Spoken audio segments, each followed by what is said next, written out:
Click the little button.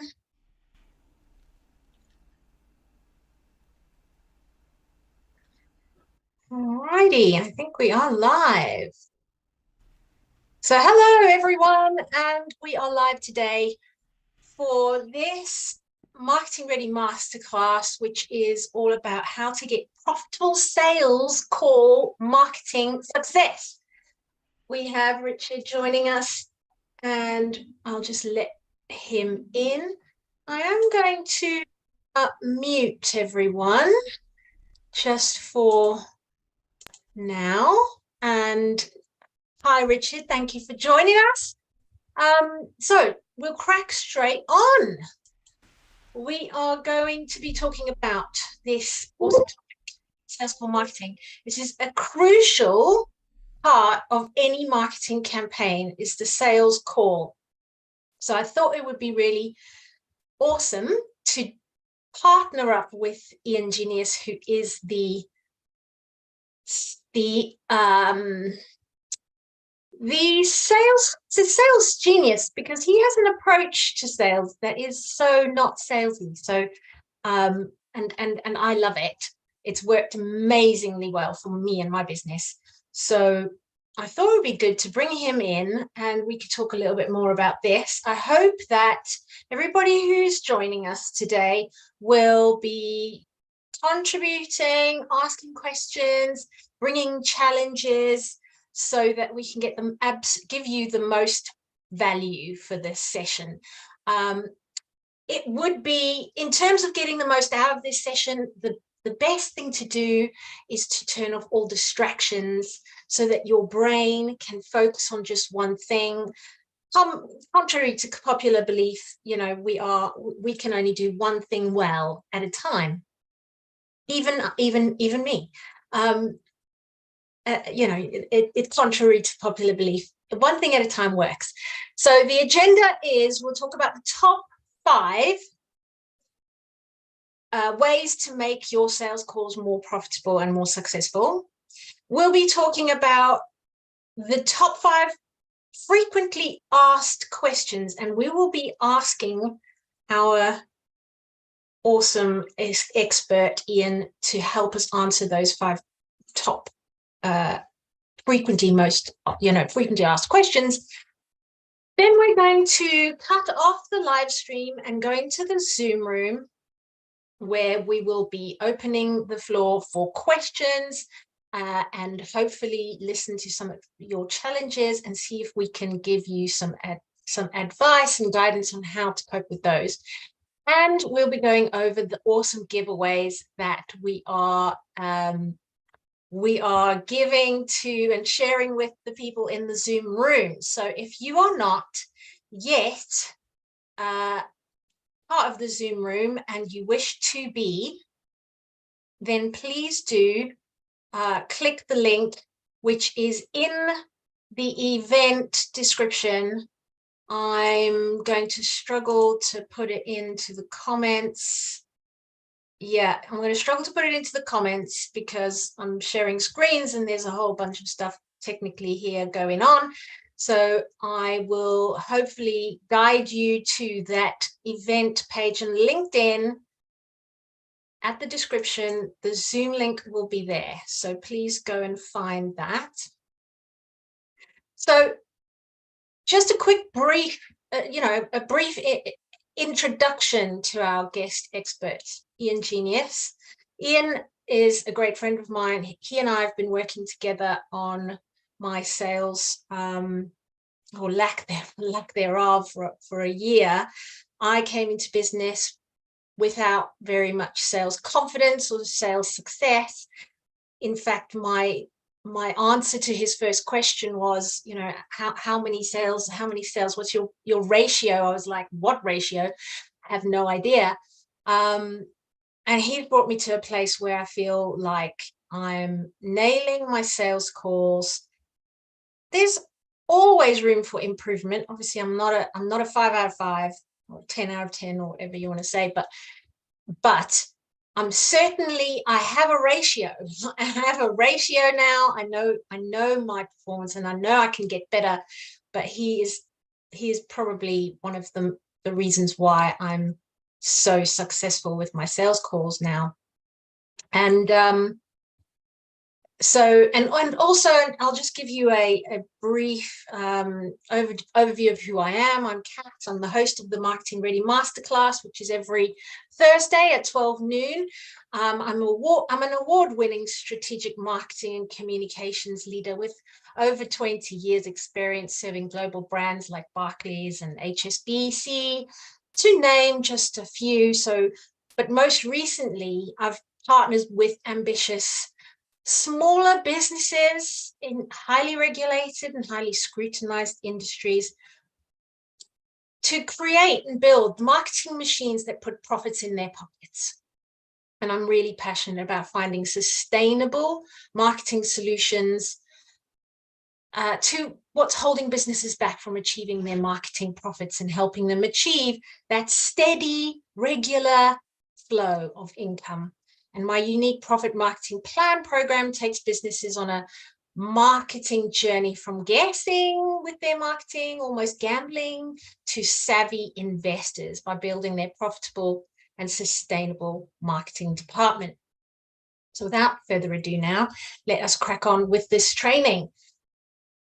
So there are some fantastic freebies before we get started. The freebies are, Ian's written a book called The Perfect Pitch. Now, it is really important to have a pitch that sticks in people's minds, and because without being remembered, you're never going to, how people are going to keep you in mind. The perfect pitch is a crucial part of your marketing. It is going to open up all the doors and opportunities for your business that you need. So this book, as a free giveaway, is amazing. So thank you for that, Ian. And you'll also be getting the slides for this. So don't worry too much about, copying down the information on the slides. You will be getting the slides if you are on the Zoom call. By all means, if you are not and you are live streaming, feel free to take snapshots and take notes as you will. And if you do want the slides and you wish that to happen, then please do DM me your email address, and I'll be more than happy to include you on the mailing list for receiving the slides. So you'll also get a cheat sheet today, which is a swipe file of all of this information so that you have it to hand when you are doing your sales calls. Top 5 strategies for profitable sales call marketing success. Here we go. Number 1, know their problems.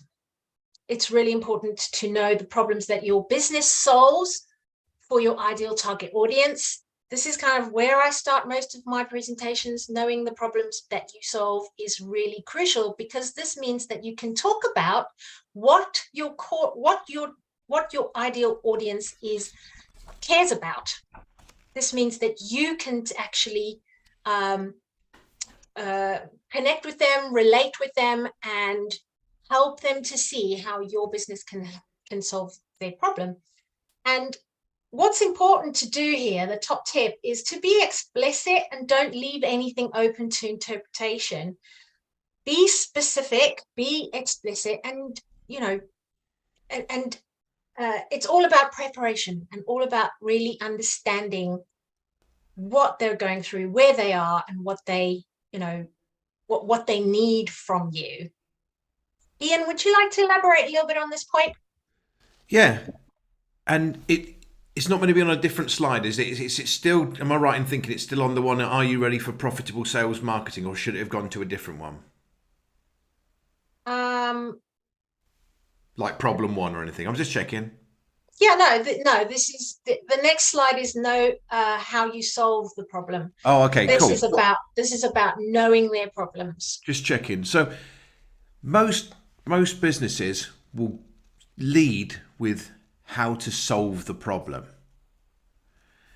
But in many cases, potential clients don't even think they've got a problem.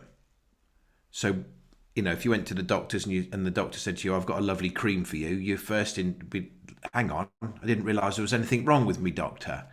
So if we're solving problems, it's a good start to help people realize that they've even got a problem, and then what do the problems look like. So it's don't just say I help people. For me, it would be like I help people when their discovery calls fizzle out, but that is quite a broad spectrum. So what does that look like? So you can expand the problem. So if you're helping someone understand the problem, don't just say it in one line. Imagine you were speaking to a 6-year-old child and expand that line to give a couple of variants. So I would say maybe it's not the clients that say yes, it's the clients that say no. Or maybe for others, they say yes, but they only say yes to the bronze service instead of the gold. So there's two different examples of how a conversation fizzles out by selling the problem, expanding the problem. But another way to do that is to give people, like, what are the words that are said? What's the feeling the person has? Give me something more. Help me visualize this moment. So, for example, if I'm saying discovery calls fizzle out because instead of saying, yes, I want to be a client, they say, no, I don't want to be a client. In reality, no one typically says, no, I don't want to be a client. The actual sentence they say is something like, what we're going to do is have a little bit of a think about it.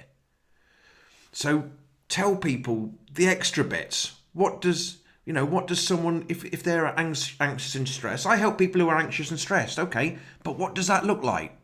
What are they saying? What are they doing?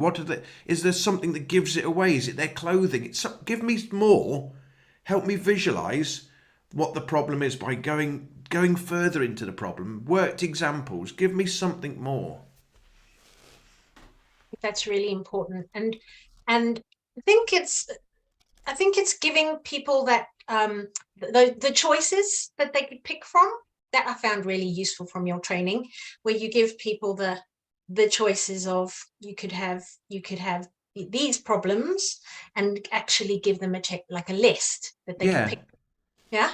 Give people an example of, if someone says I improve sales, that's very great, but it's a big old broad spectrum. Are you getting people more calls? Are you improving the outcome of a call? Is it something else? It's too vague at the moment. So give people an example of what it looks like. Give them 2 or 3 flavors of the ice cream so they get they get an idea of what you're actually really doing. Absolutely. And that brings us on to the next point. So the next point is about knowing how you solve their problems, knowing the value that your business brings to your ideal target audience, so that you can articulate that clearly. And one of the things that I help with is on this point is not only having clear proven experience about how I help businesses be more visible, be more credible, and add brand value, but also I help them with their mindset. And that sometimes comes from just believing in yourself. And on a sales call, that is more crucial than anywhere else in your marketing. You need to really believe in yourself and your business, and that you can really help the person that you're speaking to. If you don't believe, then how are they going to believe?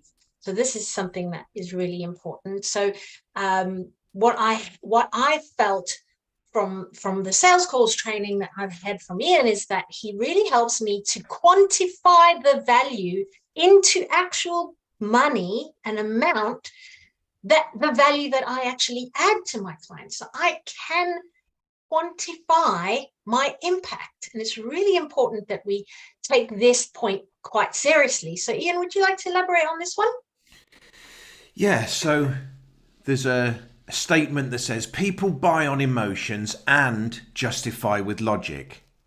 People buy on emotions and justify with logic. It's not buy on emotions or logic. It's buy on emotions and justify with logic. And the easiest way to show this is that time when you went to buy, you loved that coat, you took it off the railings, you turned the price stick around, it said 600 quid, and you went, knackers to that, Jack, that's gone back on the hanger, right?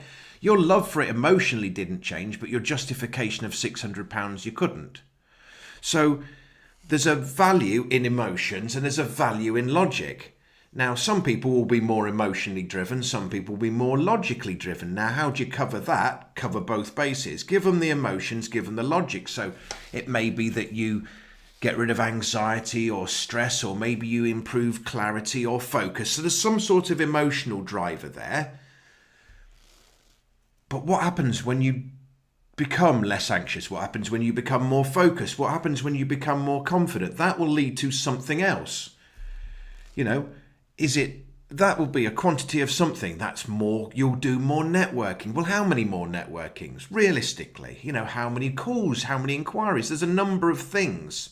That's the repercussions. I want to be more confident. Yes, I know you do. But now that you are more confident, it doesn't stop there.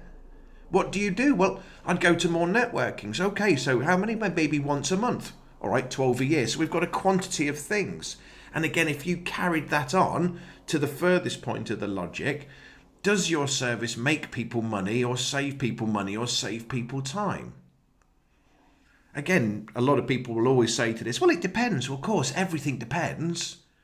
But what does it depend on? Give me some loose approximations of what I might expect. What's the minimum number of calls I might get? What's the maximum number? How much money might I make? Give me something so I'm not making a completely emotional value judgment.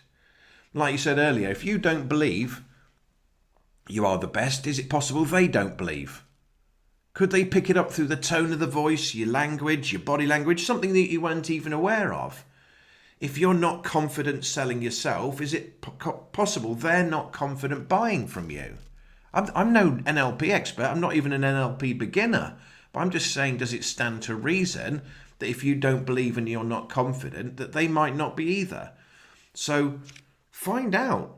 Start looking at what is the quantifiables, what as well as the emotionals. What is the impact of your service if you took it further down the line? So yeah, it's all about knowing your own business. When you know your own business, your confidence, you'll be surprised and your confidence will go up. You don't have to tell everyone it. You don't have to tell everyone the impact you make, but if you don't believe it, you are knackered. Mhm. Absolutely. I think when the light bulb moment for me was this training that you did with me on the value, and we took it to the nth degree, because there's instances where I save clients money, there's instances where I save clients time, there's instances where I make clients money. And we took all of those examples and we went to the absolute nth degree of this is how much generated savings or income generated that you've been able to add in terms of impact. And just knowing that put me in a different frame of mind when I turn up to my calls. And again, just So last thing on that, let's say, I don't know, I'm going to make up a number, but let's say you charged £400 for getting rid of anxiety. I don't know how much the word anxiety is worth. It has no numerical value, right? But if you can attribute a numerical advantage, if getting rid of the anxiety gets you to more meetings and more meetings get you to more discovery calls and that ends up with more money and you made more money than the cost of getting rid of anxiety, not only is it an emotional easy choice, it's a logical easy choice as well. So it doesn't only just help you to understand your value, but it helps your potential clients make a much better choice as well. absolutely. So tip number 3, so point number 3, be curious. This is really important. I think people think about marketing very much as a broadcasting thing, but actually marketing is really a listening activity. It's really about learning. And being curious has stood me in good stead. I am actually, very feline in that respect. I am extremely curious about what it is that people want, what it is that people need, and how it is that I can add value. So asking questions is really, really important. But asking questions not in like an interrogation, like Spanish Inquisition type of way, but in a natural, really curious, really empathetic, I really want to know the answers. I really want to know you better from that kind of perspective. Asking questions is important. I found this tip of yours, Ian, asking permission to ask a lot of questions has really sort of opened the door for me to ask more questions, because it did feel sometimes before I spoke to you that I was doing a Spanish Inquisition, just, firing off a million questions, and it did get a little awkward. But once you've asked permission to ask a lot of questions, people seem more relaxed about it. Right, okay, we're going to ask, I'm going to answer a lot of questions now, and they relax. And Also, not, yeah, if you yeah, link why you're asking the questions, if you said something like, would you like me to show you how many more clients you could potentially get? Well, yes, I would like that. Is it okay if I ask some questions so that I can show you? So if you ask at the beginning, would you like me to show you the impact that you think they want to get, or they've already said they want, they're going to say yes, because otherwise that would be moronic. And now you're saying, well, if you want me to do that, there's certain things I need to ask from you. Is it okay if I ask the questions that will allow me to give you the piece of information you want? Now, if they say no, you say, well, I can't then. Now, no one's going to say no. But it's not just, you're not asking questions just completely out of left field for no apparent reason whatsoever. Can I just use a bit of a weird analogy with this one, a little story? So I had a friend of mine, he went to the doctors and he said, doctor, it sounds like a gag, but it is as funny as a gag, but it isn't. He went to the doctor and he said, there's something wrong with my neck, doctor. And the doctor very quickly prescribed him some sort of cream to rub on it. And a few months later, the pain was dulled, but it hadn't vanished. And he goes to see another doctor because he's lost a bit of confidence with the existing one. And the doctor just said, look, before I, give you another cream or decide what to do, can I just ask a few more questions? And he's like, yeah. He said, well, what do you tend to do at night time? He says, not a great deal, doctor. I just tend to watch television. And he says, where's the TV? He says, it's over in the corner there. It's a big old 60-inch screen. And he says, and where do you sit? He says, I sit on my sofa in this direction. He says, so you sit on the sofa in this direction and your TV's over here. So what do you do? He says, I just have to sort of twist my neck. He said, there's nothing wrong with your sodding neck. Just straighten your chair up, right? But it's about those questions, especially in a lot of people just say, let's say it's, I want to improve my sales. Well, which bit? If I don't find, is it that you're having loads of chats but you're not converting them? Is it that you're not having any chats so it doesn't matter? You need to find out, otherwise you're guessing. But then you're left in the am I interrogating them faction, so you think, I don't want to ask too many questions because it seems like an interrogation, so you end up just making it up. But if you just say, look, you've said you'd like to do this. I mean, would you like me to show you as close as I can? Yeah. Is it okay if I just ask some questions just so I can? Yeah. Everyone knows what you're doing. The rules have been set. indeed. And the top tip there in that story was, diagnosing rather than fixing. Don't go straight in with the all singing, all dancing solution before you've actually diagnosed what it is that that particular person has to deal with. And again, on this, right? People look, if you're here, people look down on salespeople, right? They do. They look down on salespeople. They look up to doctors. So don't be a salesperson, be a doctor and ask the questions, find out, because not only do you might even know the answers, but just by even asking those more questions, it shows that you've got an interest. You're more interested. You're not trying to sell a solution. You're actually trying to get to the underlying problem. So, and just getting permission will buy you a bit more time, and it will just, no one's going to object. No one is going to say, no, I'm not going to let you ask me anything. Well, I can't help then. Yeah. Absolutely. Absolutely. Brilliant. Okay, next. So the next point then is to listen actively. Empathizing with the person on the call is so important. So that you know what they are going through. It's important to have empathy and listen to their language. And then the top tip here is to actually mirror their language, their tone, their posture, and demonstrate that you are listening in a compassionate way, not in a like mimicking, like caricature way, but in a truly genuine way. And I mean, there's no acting involved in this. When Tiger Woods was a little boy, I'll put money on it. The first couple of rounds of golf, he was rubbish. He didn't wake up magically just brilliant and, he was hacking around like every other pillock, right? No one wakes up brilliant at anything. The reason we're all good at it is because we weren't. We're not the saviours, we're the survivors. The reason, unless you found some magical way of getting good without being bad, right?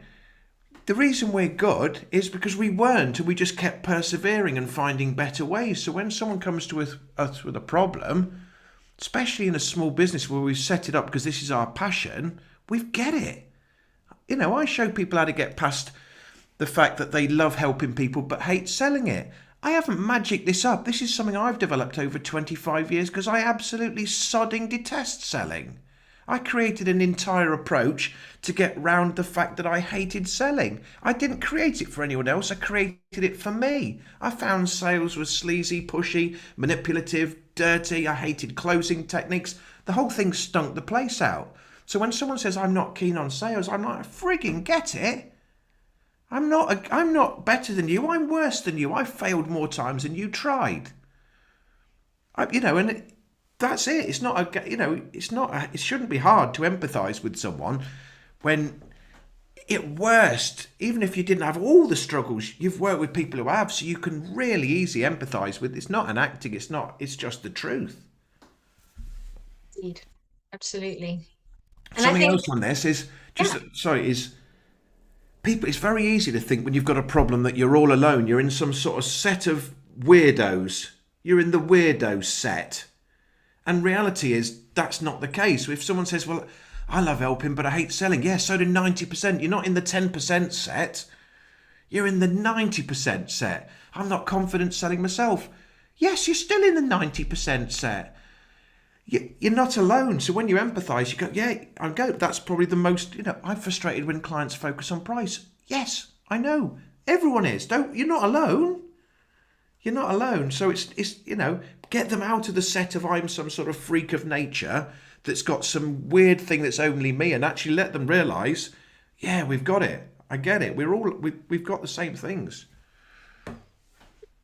so true. And it's exactly the same for me with marketing. I spend a lot of time doing marketing. I have tried lots and lots of things and failed at many of them, but I've learned how to do it better because I'm absolutely obsessed with it. That's the only reason. Um, and so yeah, it's not necessarily because I'm some kind of marketing genius. It's just because I've put a lot of time and effort into practicing and making sure that and learning. Um, and everybody who's in business needs to have some kind of appreciation of marketing, and I kind of have made all the mistakes so people don't have to make them themselves. I can show them the way. And that's very similar to your story. Okay, so the final point here is about stories. Telling relevant and relatable stories. This is a powerful tool. Using stories to demonstrate the value and the impact of our solutions, our services, and our products. Again, telling background stories, add that extra why factor. And I talk about the why factor because people are far more interested in learning about why you do what you do than what you do, the features and benefits and all of those things people are not really that fascinated by, but they are fascinated by and will be super interested in why you do what you do. But it's important to tell those stories without being boring and, you know, like self-centered monologues that kind of go on and on and on that nobody really cares about. I think having in it as a marketer, I think having a bank of interesting, relatable, funny, why focused stories as in a bank somewhere that you can like just access on demand is really powerful.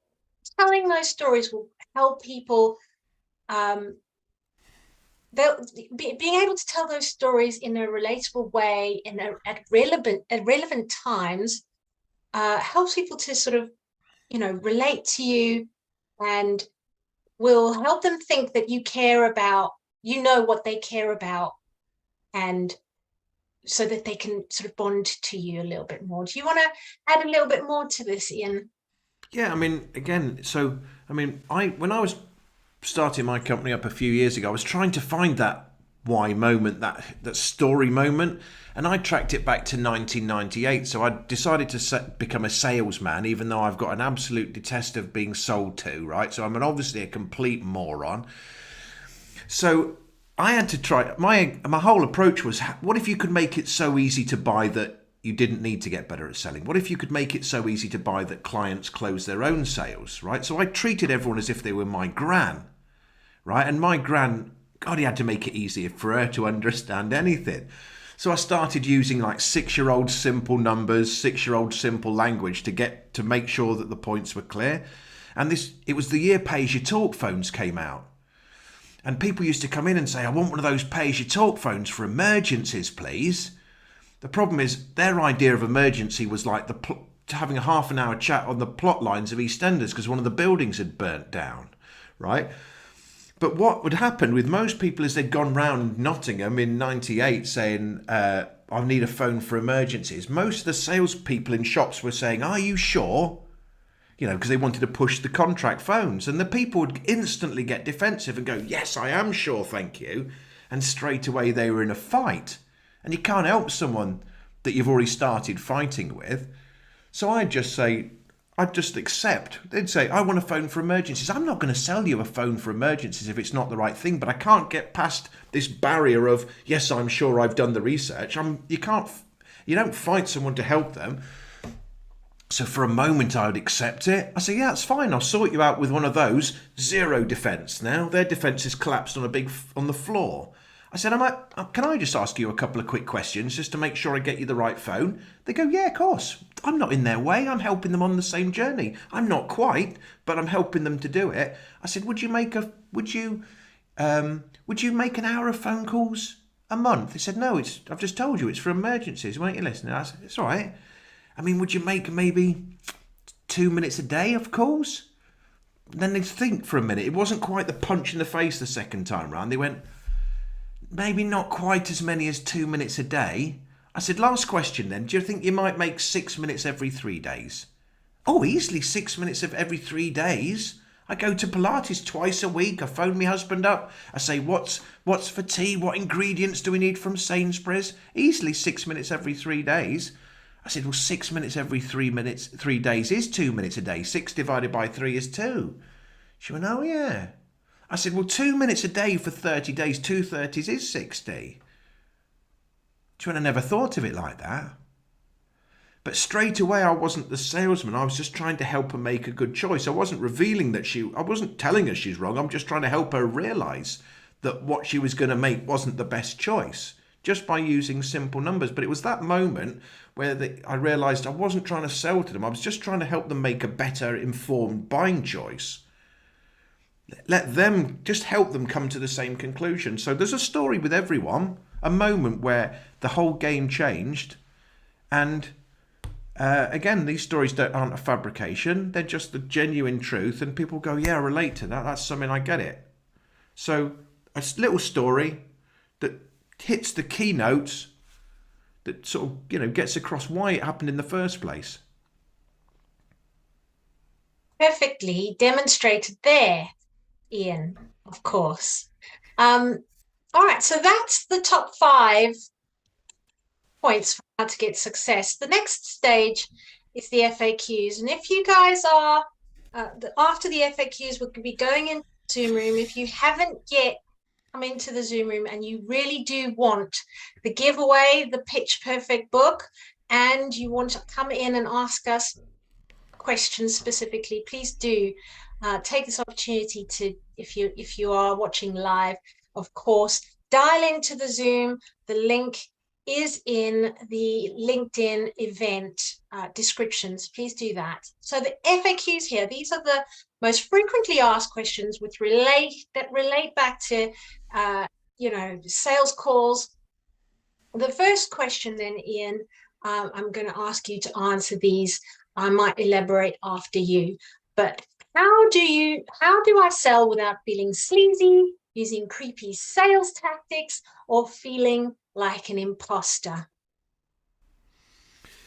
Yeah, and again, if if you see sales as sleazy, dishonest, greedy, then straight away you got a problem, right? But as I say, before clients can use you, first they have to choose you, right?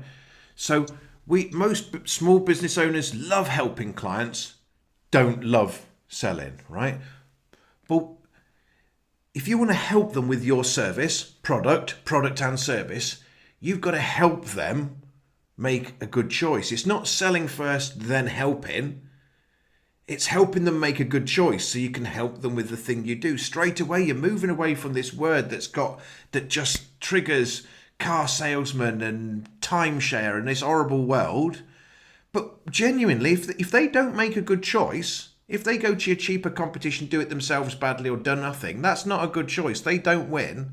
They miss out on your help, you miss out on the business. So straight away, it's not to help them. You've got to help them make a better choice. How do you help people make a better choice? Well, that's for another day, but you've got to help them make a better choice. So suddenly you're not selling anymore. You're merely helping someone to make a better choice. So straight away, no one feels sleazy about helping someone make a good choice. But to do that, you've got to start working out what the problem is. And then you go right back to the beginning. And again, what is the real problem? How big a problem is it? Is it a little spitty problem or is it causing you a huge headache? What's the size of the problem? If you've only got pins and needles, you might not be very interested. If your arm's about to fall off, you might be. So how bad is it? How bad's the problem? So don't see it as selling, see it as helping them make a better choice. Absolutely. Absolutely. I think that's a really good approach. Um, So I'm going to move on to the next question. How do I demonstrate my value without competing on price? This is something that people always talk to us about, both of us. People spend a lot of time talking around price, and discounts here and there, and really very and less, about talking about the value. So how do people demonstrate their value without competing on price? So whenever a potential client concentrates on price, they make a price choice. And there's always something cheaper than you, right? Always. There's the cheaper, horrible competition, doing it themselves badly and wasting their own time, completely ignoring the problem, only to later regret doing nothing. They're all cheaper and they're all pants, right? But they get picked. They get picked. And then they turn into a spending client and they still make a price choice because that's why they go for the bronze instead of the gold. That's why they go for one of 3 services. So that's a price choice. So even when they become a spending client, they're still making a price choice. Or they're making a price choice so you don't charge what your service is truly worth. Right? So it's horrible 3 ways round. Now, if I was to do another silly an idea, if let's say, Kat, your niece was looking to get a car and you had a budget of £100 to buy a car, and you said, Ian, I've got a budget for £100. Have you got a car? And I said, well, I haven't, Kat, but I have got a car for £300. And you said, Ian, you're not listening to me. I've just told you I've got a budget for 100, not 300. It's a Rolls Royce. What are you gonna do? You're gonna find 200 sodding quid, right? Because the value's bloody transparent. If you're selling on price, it's because your value is not transparent. Even if you said, well, they wouldn't want a Rolls Royce. I don't give a toss if they'd want a Rolls Royce. Sell it tomorrow, right? And then buy them another car with the money. But if you're focusing on price, if you want to, you'll never get at that. To solve that by messing around with your price, you can roll a dice, take 3 quid off it, it doesn't matter. You're messing around. You're not solving the problem, which it wasn't a price problem. It was a not seeing a value problem, which goes back to my original point. If you're charging 200 quid to improve your website, I don't know if the words improving your website are worth 200 quid. If improving a website makes 20,000, I know 20,000's worth 200 quid. A monkey in a chimp suit knows that. A child of 6 would give you 200 quid if they got £20,000 back. So don't focus on price. Make your value more obvious. Absolutely, absolutely. And this is where your marketing plays a real powerful part in telling that value story leading up to your sales calls. If you're doing the right moves before you get to that sales call and telling the right stories and giving the right value before that sales call hits, then the value will be should be really quite clear to them. And then the conversation is all about, how to how to fit things in rather than how to clip the price, push the price down. Um, so that's how those two things dovetail into each other. And I'm talking about things like case studies and testimonials and making sure that you're telling those stories to people along the way in your social posts, on your website, and all of these things. So next question, how do I outsell my competitors without pressure selling? Now, I want to caveat this one with saying that I have a little bit of a hippie philosophy around competitors. I use the word competitor, but I don't believe in competitors in the traditional sense of the word. I don't believe that the first the first person to get to the finish line wins, and the rest don't get anything. I believe that in terms of competition, in terms of business, there's business for everyone, and that everyone has an audience that belongs to them. It's just our responsibility as business owners to make sure that we're giving those people the information about us and our business that will help them to choose us. So in terms of the sort of outselling my competitors, I want to preface that with, you know, is are we doing enough to help those people that we believe are our audience? Are we giving them enough information so they can choose us? So over to you, Ian. How do I outsell my competitors without pressure selling? Yeah, I don't think you need to do any pressure selling. Again, if the whole approach is based on just the honesty, and I in if you compare, take away a particular competitor, but if you look at yourself versus a competition, you've got things like the cost, the quantity of things you do, the quality of the things you do, your value for money. Then they've got that's your service side. You've got the you side. There's your skills and your experience and the time that you're going to give people and your mentality, how easy to work with, and then your vision. Do you just solve this isolated problem, or do you see out, and which then you solve but ends up setting up more problems, or are you able to see outside the box? I always use an analogy. Let's say, imagine I can see Richard there. I know about Richard and I know he's a massive fan of Clark's shoes. But if he goes to Clark's shoes on a Monday and he's thinking, I like a lovely set of brogues, and the person has only ever sold shoes, they'll say, yeah, they're lovely, look, a lovely shoes.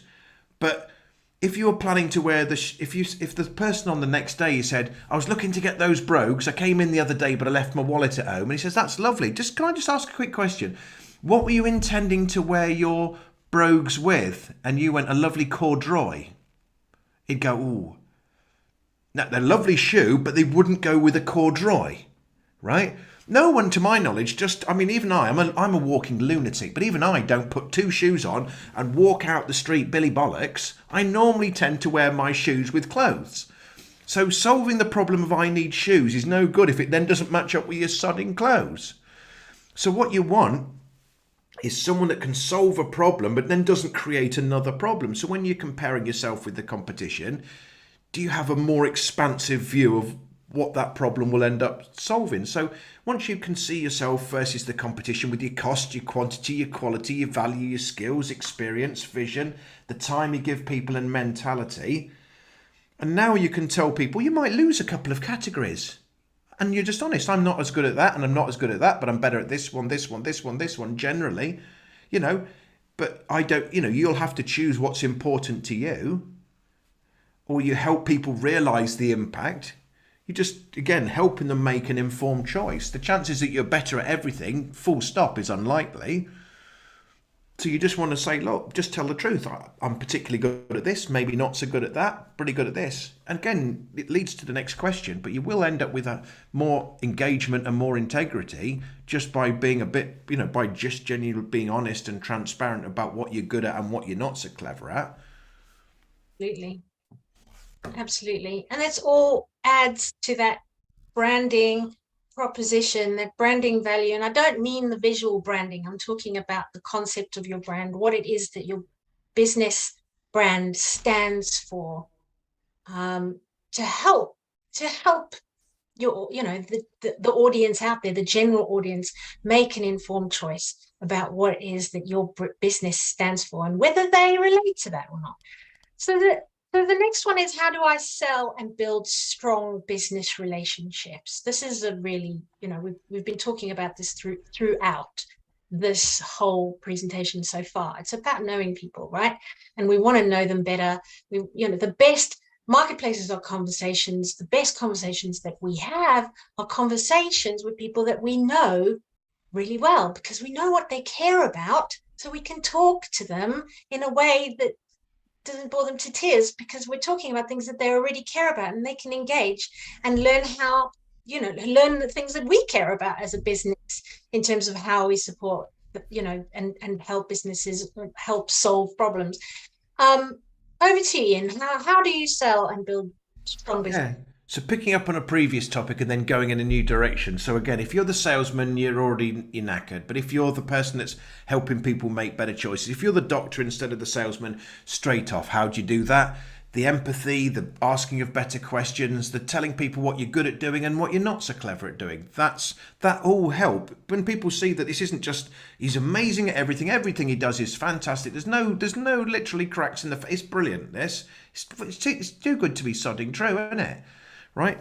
Second thing, in any business, who is the best salesperson of that business? Well, I can tell you who it isn't, and it's not the person in the business, right? Who's the best salesman of the electrician that you use? You. Because you go, Dave, you've got to use him, he's amazing. If you as the business owner think you're the best person in your business, then again, you're even more deluded than I am, because if I said, Richard, absolutely fantastic bloke, amazing, so thorough, so passionate, absolutely amazing bloke, you honestly, I couldn't recommend him high enough. What a fantastic review that would be. If you stood up and went, I'm amazing, I am fantastic, you're blowing smoke up your own ass. No one believes it. The more passionately they say it, the more heed people take. The more passionately you say it, no one believes you. So when you build integrity and trust and engagement out of your clients, again, when people used to come in Vodafone in '98, they didn't say they used to pass my business card to someone else, but they'd just say, "You helped my friend get the best phone. Can you help me?" They didn't come in saying, "I'd like to buy a phone." It was like that. The game had changed. So if we want to help, how do you build strong relationships? Build strong relationships, and those strong relationships will tell three more. Three more. Not by getting better at selling, by making it easier to buy, by building that trust, engagement up, by helping people make better choices, by being transparent. Absolutely. And finally, the last question: how do I get more sales calls? I'm going to take this one, if you don't mind. Yeah. So this one is around visibility and being visible. And these days, the game's changed. We used to hang out in person, actually, in the flesh with each other. And word of mouth was a thing that happened at coffee points and watering holes. And we used to meet up and rub elbows. We used to actually see people, and that has become more and more digitized in the last few years. And so visibility has become this balancing act of how visible we are in real life and how visible we are online. And I think some more traditional industries, the more highly regulated ones, have actually felt that impact of that, balancing up of the word of mouth from in person, from networking and meeting people in person and that online. So visibility has become a real kind of has become a real focus. And in terms of generating more sales calls, really what it boils down to is how many people are putting their eyes on you and your business. And so the short answer to this, because all roads in terms of marketing lead to either building visibility, credibility, brand value, or marketing mindset value in terms of like how to stay on top of this marketing game. And this one is really just all about how do I start more conversations? Because visibility is actually useless unless there are conversations being generated from those. And generally, all of the things that we've talked about before in this training, knowing people's problems, being empathetic, asking questions, being curious, all of those things lead to generating more sales calls. All of those things play a part. And it's just finding the various different channels that we need, that we're comfortable with as a business. And I'm really on this. I'm really passionate about this. I think as businesses, we tend to think that we could just, and I've fallen prey to this. I'm talking from experience. I started my business and I thought someone else will do my sales. I'll hire someone. Somebody else will do that. That doesn't work, and very similarly with marketing, somebody else will. I'll outsource that. I'll get some funding somewhere, and then I'll outsource that. It doesn't work, and it doesn't work because we are the leaders of our business. Business owners, as a business owner, we are the leaders of our business. So we do need to understand how marketing and sales play a part in how we lead our business. So we need to know things. We need to know what we need to know about marketing and sales, and we need to know what we don't need to know about marketing and sales. And this is the discerning part. So being visible in the right way that suits your business is really, really key. And every business is going to have a different preference, find more joy. I know you, Richard, you're very comfortable. In fact, more than comfortable in front of a camera, and you smash video out of the park. That's a very positive thing, and it works really, really well.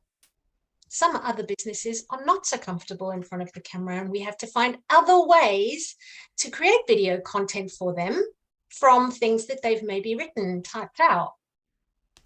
And that's key. Being visible in a way that is most not only comfortable, but where you're most confident as a business. Play to your strengths.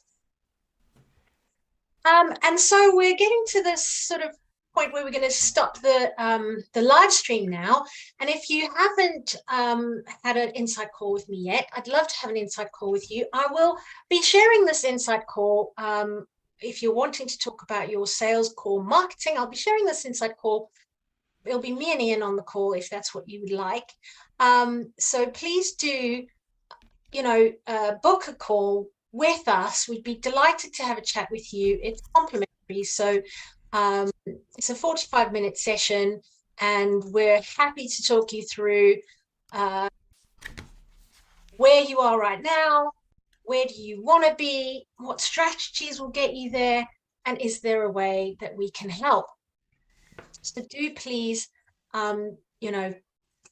take the time to book that call. There's a few sessions left for this month. Let me just put the link in the chat for you so that you have it. Here we go. All right, so oh, did it go through? Looks like it's not gone through. Oops. There we go. Pop it in there. Okay. There. So next is to just say if you want to join us in the Zoom call, please do, because we'll be going into open questions and answering all the questions that everyone in the Zoom call has. So if you haven't yet joined us, please do. And if you're watching on the replay, pop your questions into the comments, put a little hashtag replay in, pop your question in, and I'll be sure to come back. And Ian, I'm sure, will be watching the comments so that we can come back to you and give you some value. I'm So going to bye to try and everybody on the live stream. psychically. I'm going to Yes. try and psychically for anyone that sees this on review. I want you to think of the question, and the answer is 6. So hopefully, someone going, "How the hell has he got that right?" I have no idea. Mystical forces. So anyone on review can still join in with a question, and they've just answered it for them. Go. We're winning already. All right. So bye for now.